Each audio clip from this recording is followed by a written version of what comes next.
My dear Shine family members, good morning. मैं रोशन Naseem, chairman shine group.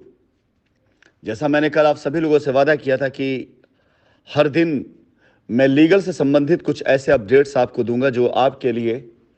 खासकर legal में गए सभी हमारे कस्टमर्स के लिए फ़ायदेमंद होंगे। अब उसमें वो अपना फ़ायदा तलाशते हैं या नुकसान तलाशते हैं, ये उनके ऊपर है। लेकिन सबसे पहले मैं आप सभी लोगों को अपने कुछ और परिचय देना चाहूँगा। उस परिचय के नाते आप लोगों को डिसाइड करना है कि आगे शाइन परिवार की इस मुहिम में, इस लड़ाई में आप किस तरफ अपने आप को पाते हैं। 2012 में शाइन परिवार ने काम करना शुरू कर दिया था। स्थापना 2013 से हुई है, लेकिन प्रॉपर देखा जाए तो 2012 से शाइन परिवार काम कर रहा था। 2012 से लेकर के 2019 तक कोई ऐसा दिन या कोई ऐसा सप्ताह या कोई ऐसा माह या कोई ऐसा वर्ष नहीं था जो शाइन के पिछले दिन, पिछले सप्ताह, पिछले माह, पिछले वर्ष से ज़्यादा उन्नति भरा ना हो। हमने हमेशा निरंतर कामयाबी हासिल करी अपने कामों से, अपनी सर्विसेज से। पब्लिक का बिजनेस था ये। 1-2 लोग नहीं, 10-20 लोग नहीं, 100-200 लोग नहीं, 1000-2000 नहीं, 1,00,000-2 लाख नहीं, लाखों में पब्लिक को डील करना होता था और पब्लिक का ही बिजनेस था और ज़मीन का बिजनेस था। एक ऐसा बिजनेस जिसे अगर आप साल भर कर लें, साल 2 साल के अंदर आपके ऊपर न जाने कितनी FIRs हो जाती हैं। लेकिन इतिहास गवाह है, 2012 से लेकर के 2018 तक शाइन परिवार पे अंगुलियां उठी ज़रूर। अंगुलियां किस प्रकार से? 2014 में झूठे आरोपों पर फंसा करके मुझे गलत मुकदमों में फंसाने की कोशिश की गई। उससे पहले 2013 में कुछ ऐसी एजेंसीज जिनके पास कोई दस्तावेज नहीं था, लेकिन मैं आज उन एजेंसीज या उन लोगों के नाम नहीं ओपन करूंगा, लेकिन शाइन परिवार के बहुत से लोगों को स्टोरी पता है कि कुछ ऐसे फर्जी तरह के लोग ऑफिसर बनकर हमारे ऑफिस आते थे और एजेंसीज का नाम लेकर ब्लैकमेल करने की कोशिश करी। मैं तब भी नहीं झुका, तब भी नहीं रुका। 14 में मुझ पर फर्जी FIR कराई गई, तब भी मैं नहीं रुका, तब भी मैं आगे बढ़ता रहा। 2015-16 का दौर हमारी जिंदगी में इस प्रकार का दौर था जब हम उन्नति की सीढ़ियां चढ़ते चले जा रहे थे। इसी दरमियान जिन रेगुलेशन के तहत हम काम कर रहे थे, उससे संबंधित एजेंसियों के द्वारा नोटिस या वहां पर अपने दस्तावेज सबमिट करना हो, हमने दस्तावेज सबमिट किए। हिंदुस्तान के अंदर हमारे विरोधी दल जिन्होंने CBI, ED, RBI, SEBI हर जगह पर कंप्लेन डालने के तहत से न जाने कितनी कंप्लेन भेजी गई और हर जगह चिट्ठी आती थी और हर जगह अपने दस्तावेज को सबमिट करते थे। भारत देश की ऐसी कोई भी सर्वोच्च एजेंसी नहीं होगी, आपके कल्पनाओं के बाहर की भी एजेंसियां हैं, जहां पर हमने जा करके सामना न किया हो और जहां हमने अपने दस्तावेज न दिए हों। वो सारी एजेंसियां जो हमारे काम से संबंधित हैं, वो सारी एजेंसियां जिनके दायरे में रियल एस्टेट या बिजनेस नहीं आते। मुझे लगता है कि शायद भारत देश के अंदर जिस प्रकार की भी केंद्रीय जांच एजेंसियां हों, चाहे वो राज्य स्तरीय जांच एजेंसियां हों, चाहे पुलिस का कोई भी डिपार्टमेंट हो, हर तरह की चीज़ों को मैंने बहुत ही बहादुरी और ईमानदारी के साथ फेस किया है। जाहिर सी बात है, अगर किसी इंसान ने 2012-13 से लेकर के 2019 तक, मैंने एजेंसियों का नाम नहीं लिया, लेकिन ऐसी कोई एजेंसी नहीं बची होगी भारत देश के अंदर मैक्सिमम जिनका सामना मैंने ना किया हो। और छोटे मोटे ऑफिसर्स के सामने नहीं, बल्कि सर्वोच्च पद पर बैठे हुए ऑफिसर्स के सामने भी मैंने जाकर अपनी बातों को रखी। ऐसा कोई मीडिया नहीं होगा जहां हमारी खबरें पॉजिटिव और निगेटिव दोनों न छपी हों। लेकिन आज 2019 के बाद से, जब से शाइन परिवार की त्रासदी शुरू हुई, मीडिया, पुलिस प्रशासन, एजेंसीज, ये पूरी तरीके से हमारे ऊपर लगाए गए आरोपों को सिद्ध करने की भरकस कोशिश के बाद, अगर मैं 20 से काउंट करूं, 2020 से लेकर अब तक, अगर एक भी आरोप जो हम पर लगाया गया है वो सिद्ध नहीं कर पाए, साबित नहीं कर पाए,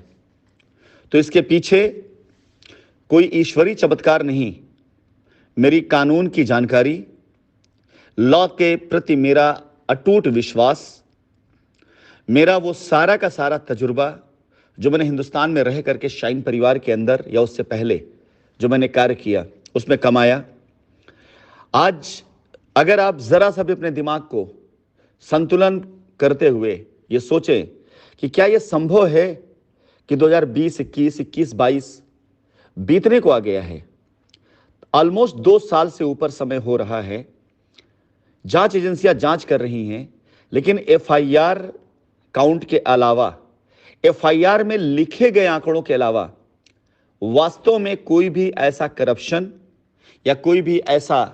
काम नहीं मिला, नहीं दिखाई दिया अभी तक, जिससे यह स्थापित हो, साबित हो कि कंपनी ने कभी कोई गलत या गैर कानूनी काम किया है। आरोपों के आधार पर आरोप पत्र तैयार किए जा रहे हैं, आरोपों के आधार पर आंकड़े तैयार किए जा रहे थे, आरोपों के आधार पर कोर्ट के अंदर बात रखी जा रही थी, लेकिन साक्ष्य दूर दूर तक कहीं किसी के पास नहीं था। इन सारी चीजों का कहने का तात्पर्य सिर्फ इतना सा था कि मैंने कानून की धाराओं को 1-2 साल नहीं, 5-10 साल नहीं, जब से मैंने होश संभाला है तब से मेरा शौक ही रहा है कि मैं कानून को समझूं। किसी और किताब को पढ़ने से बेहतर, दुनिया की और जानकारी इकट्ठा करने से बेहतर सबसे पहले अपने मौलिक अधिकार को, संवैधानिक अधिकार को जानना, यह मेरे लिए अत्यंत जरूरी है। और आज वो तजुर्बा और आज वो सारी चीजें जो मैंने सीखी हैं, चाहे मेरी कंपनी की स्थापना से लेकर अब तक, और चाहे इस फाइट में जब से जंग शुरू हुई तब से लेकर अब तक, मेरा कोई भी भाषण, कोई भी बात, कोई भी स्टेटमेंट, कोई भी रिकॉर्डिंग, कोई भी वक्तव्य मेरा असंवैधानिक कभी कोई नहीं पा सकता है। मैंने कभी भी असंवैधानिक तरीके से किसी भी प्रकार की भाषा का इस्तेमाल नहीं किया। आरोप लगाए गए 2014 में, 2015 में, 2016 में, यहां तक सेक्शन 376 तक मुझ पर लगाने की कोशिश की गई, यहां तक 307 लगाने की कोशिश की गई, लेकिन मैं कभी डरा नहीं। इन सारी चीजों के बाद भी अपने काम को करता रहा। 2017, 18 ये ऐसे दौर थे जब मेरे ऊपर आरोपों की भरमार की गई, लेकिन अपने उसी संवैधानिक अधिकार को और भारतीय संविधान में अपनी आस्था को ध्यान में रखते हुए मैंने ऐसा कोई कार्य नहीं किया जो संवैधानिक हो, और मैंने हर जंग को जीता। नेपाल त्रासदी जब हमारे साथ हुई तो गवाह हैं वहां पे सैकड़ों लोग,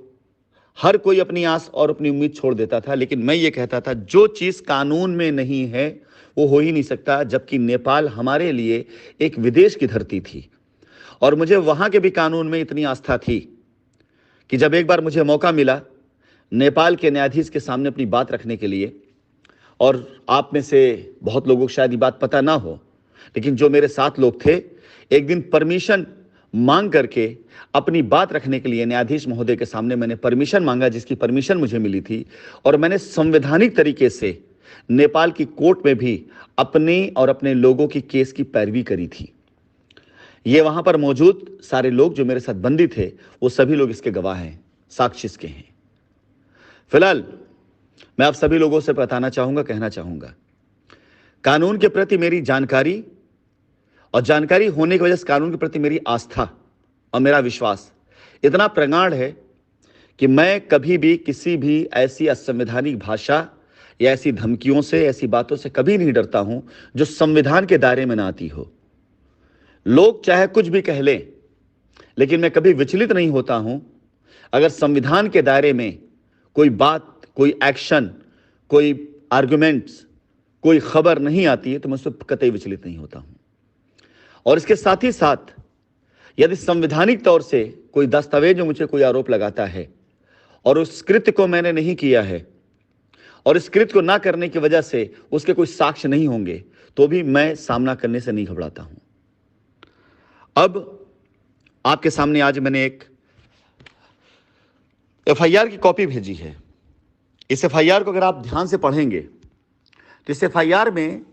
जो क्लेम किया जा रहा है उस क्लेम में कतई ये नहीं बताया जा रहा है कि दी गई धनराशि वो किस मद में, किस रूप में थी, कंपनी के किस बैंक अकाउंट में दी गई थी, और उसके साथ साथ जो चेक संख्या थी कंपनी में जो जमा की गई वो क्या थी, आरटीजीएस नंबर क्या था, एनईएफटी की डिटेल क्या था, ऑनलाइन ट्रांजैक्शन नंबर क्या था, आईएमपीएस नंबर क्या था, कुछ ना दे करके मात्र एक कोरी बकवास कि 1 लाख रुपए दिया जो बढ़कर अभी इतना हो गया होगा, फिर आरबीआई ने बैन कर दिया, अब न जाने क्या क्या लिखा गया है। ये सारी चीजों को बगैर सिद्ध किए, बगैर स्थापित किए आप इस क्लेम को किसी प्रकार से स्टैंड नहीं कर पाएंगे। यदि आप किसी भी व्यक्ति के ऊपर आप कोई ऐसा आरोप लगाते हैं जो निरर्थक हो, जिसका कोई भी साक्ष्य आपके पास ना हो, जिस आरोप के एवज में किसी भी प्रकार से आप पास कोई सबूत ना हो, तो आप ये बात जान लीजिए कि धारा 211 के अनुसार जो आरोप आपने जिस व्यक्ति पर लगाया है, अगर वो साबित नहीं होता है तो धारा 211 के अनुसार सेम आरोप उस पर लग जाता है जिसने आरोप लगाया है। ये मेरे मुंह से कही गई बात नहीं है, यह संविधान हमें अधिकार देता है। और जितने वर्ष की सजा हो उतने ही वर्ष का उस व्यक्ति के ऊपर आरोप सिद्ध होने पर कि हां ये एफआईआर या आरोप गलत था, उतने ही वर्ष का वही दंड उसको कारित होता है। इस एफआईआर में इस जैसी तकरीबन अब तक लिस्ट करके 100 से ज्यादा एफआईआर मैं खुद पर्सनली व्यक्तिगत तौर से अपने अकाउंट्स, अपनी सारी चीजों को वेरीफाई करने के बाद मैं तैयार करके बैठा हूं, जहां पर एफआईआर में किसी भी प्रकार के लेन देन का कोई भी विवरण किए बगैर मात्र कुछ चेकें या बहुत ढेर सारी चेकें जिसे कहा जाता है कंपनी की तरफ से इशू किया गया है, अभी यह साबित नहीं है कि उस चेक पर जो हस्ताक्षर की गई है या उस चेक को जिसे आपको दिया गया है वो क्या कंपनी से इशू है, या कंपनी में जब 2019 में बुरी तरीके से लूट मार मची हुई थी, हमारे कंपनी से जब दस्तावेज चोरी किए जा सकते हैं, हमारी कंपनी से जब डिटेल चोरी किए जा सकते हैं, जब एयर कंडीशन चोरी किया जा सकता है, वाटर कूलर चोरी किया जा सकता है, हमारे कंपनी के ऑफिस से जब फ्रीज टीवी चोरी किए जा सकते हैं, तो चेक के बंच बंडल क्यों नहीं चोरी किए जा सकते हैं? और उसको किसी भी नाम से भर करके किसी भी प्रकार से यदि किसी को दिया जाता है या उसके दस्तावेज तैयार किए जाते हैं, यह सब जांच का विषय है। लेकिन मैं Rashid Naseem, chairman shine group, अपने शाइन परिवार के उन सभी व्यक्तियों से भी कहना चाहूंगा जिनके नाम पर ऐसी एफआईआर कराई गई जिससे उनका लेना देना नहीं था, कोई लेनी देनी नहीं था, सेक्शन 211 आपको भी प्रोटेक्ट करता है। यदि आपको कारावास हुई है, अरेस्टिंग हुई है, यदि आपने जमानत ले लिया है, यदि आप बाइज्जत बरी हो गए हैं, तो सेक्शन 211 के तहत आप एक एप्लीकेशन डाल सकते हैं। आप हो सकता है कि आपकी तरफ से कोई भी एफआईआर दर्ज ना हो पाए, अगर आप दर्ज कराना चाहें